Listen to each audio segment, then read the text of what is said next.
Yes. Welcome, everybody. It's been a while. I don't know if I've done a video since maybe week 1 this year, but here we are in the NFL week 10. I'm alive. Been focusing mainly on Patreon this year. I had someone comment, I think last week, about where have I been, and it's just been busy, and just like I said, focusing on still making bets. I'm still making bets every week. You better believe it. But it's for the patrons.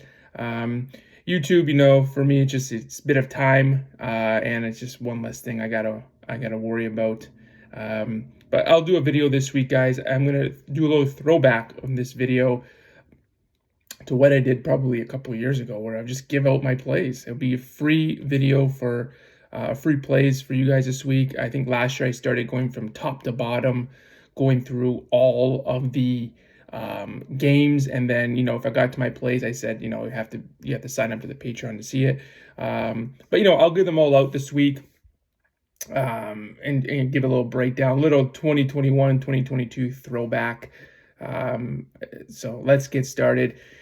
Second half of the season, week 10 already, which is crazy. 3 plays for you guys. Let's get started. 2 of my plays will be fading the public hard. Road chalk this year has been huge, and road chalk usually is a loser long term, but this year it's been, if you just auto pick favorites this year, you've done pretty well. If you take in the road favorites, you've done very well. But everything is going to regress eventually, and we just got to kind of stick to our guns here, and and make the best plays that we can every single week. So first game, 1:00 game, we have the Buffalo Bills traveling to Indianapolis. Buffalo is laying 4 points in this one. I haven't gotten the public plays yet. I'll probably get them in the next hour or so. But yeah, you better believe that Buffalo is going to be a top 3, top 2 public play of the week. And I'm going to be fading them here. And fading the public is just one filter that I do in my handicap. But this is just your classic sandwich game. Buffalo coming off a big divisional win against Miami last week, and we had Miami +6, and they got the cover. And who do they have next week? They play Kansas City. And of course, this one's the one they circle on their schedule every single year. And Buffalo has a commanding lead in their division now, right? Like they beaten Miami, they beaten the Jets. They're kind of in the driver's seat at this point. And their big game, like I said, is next week. Indy is not going to be really on their radar at all this week. Buffalo's also missing some key guys, which I didn't even really factor into the handicap. They're going to be without Cooper and Coleman. They're missing some receivers. I think the Colts are without Pittman, but this is just a really flat spot for Buffalo. Indianapolis too. I mean, they're 4-5 straight up this year, but they're 7-2 against the spread. So they keep games close, and I think this will be a competitive game. I think Indy can definitely keep this within the number. And when you look at a short line like this, there's always worth a sprinkle on the money line. But at +4, give me Indianapolis. I think they'll want to run the ball this game. Buffalo's weakness is the rush defense. It's never fun backing Joe Flacco, but you know what, man? Like when you get to the window and you don't feel comfortable with some picks, that's usually the ones that work out for you.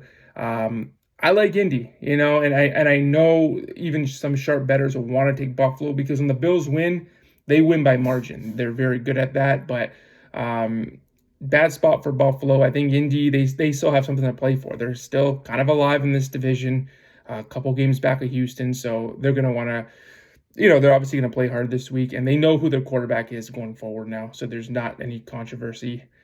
Give me old man Flacco, Indianapolis +4.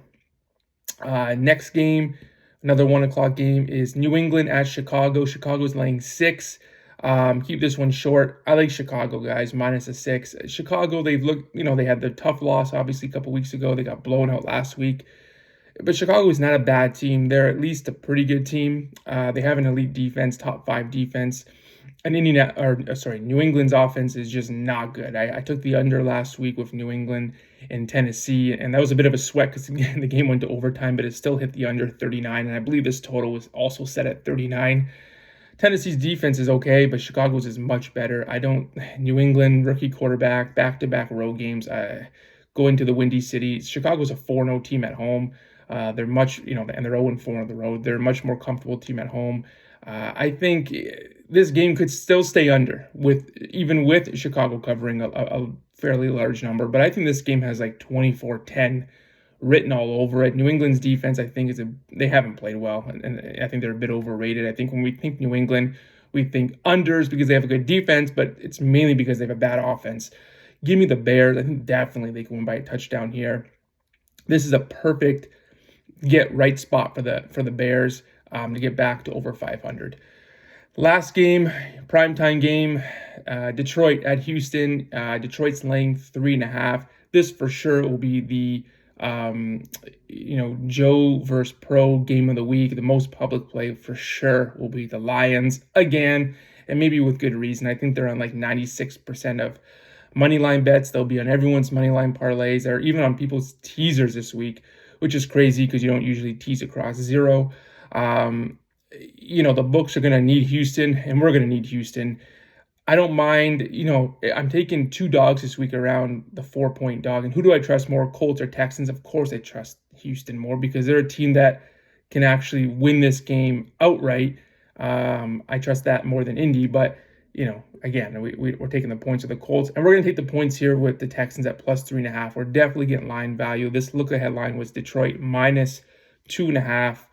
But the line's always going to be inflated because there's so much public money coming in on the Lions. And we cross the key number of 3. The difference between 2.5 and 3.5 is big in the NFL. It's about a 10% difference. So, give me Houston. I definitely think they can win. On the money line, they're like plus 160, 165. You can take them on the money line, but I'll grab the points. If it was 2.5, I'd take, and I liked Houston, I would take them on the money line. But at 3.5, it's too juicy. It's a primetime game. They'll be wearing their sexy red jerseys apparently. In Houston, like Chicago, they're kind of a different team at home. They play well. I don't think they've lost a home game this season. They're coming up. They have the extra rest. Remember, they played on Halloween, and now they don't play again until Sunday night. Detroit, it's a big exhale spot for them, right? And I think that was one of the quotes coming out of the locker room last week. I mean, remember, they beat Minnesota on the road. They went into Green Bay last week on the road. So they won some big road divisional games. And they kind of separated themselves a little bit in the competitive NFC North. This is, non-conference game on the road. It's a primetime game. So yeah, I would like this more if it was like a 4:00 game. But the Lions, eventually they will regress a little bit. They're not a team I really want to step in front of. They're a freight train right now. They've been the best spread against a spread team over the last few seasons. And, we say good teams win games and great teams cover spreads. And the Lions, they're a great team. They're the best team in the league, I think, number 1 in my power rankings. But again, like the Colts pick, this is just a bad spot for Detroit. And, sharp money will be on Houston. But I just feel, even aside from that, I'm looking at this game and I'm like, yeah, Houston to me is just, it's not a comfortable pick, but it's probably, I don't even know if it's the right side because Detroit's so good, but it's definitely the side where I'd rather be on when all that money is pounding Detroit with the public. And I think Houston too, their defense is actually better than Detroit's. Detroit can score on anybody, but the Texan defense is at least decent. And quotes coming out of that locker room last week was encouraging. One guy said, it was an embarrassing loss. We're the better team. That being against the New York Jets. Stroud said, it's embarrassing to lose like that in a primetime game. And now they have another primetime game, and it's at home. I think they're getting up ready for this game. I expect points, and I expect Houston. Who knows? They might win this game, but 3.5, we're getting too much line value. So give me Houston plus 3.5, Indianapolis plus 4, Chicago minus the 6. Let's go, guys. Good luck week 10. Let's get it. Like, subscribe, comment, sign up for the Patreon, guys. Link will be in the description.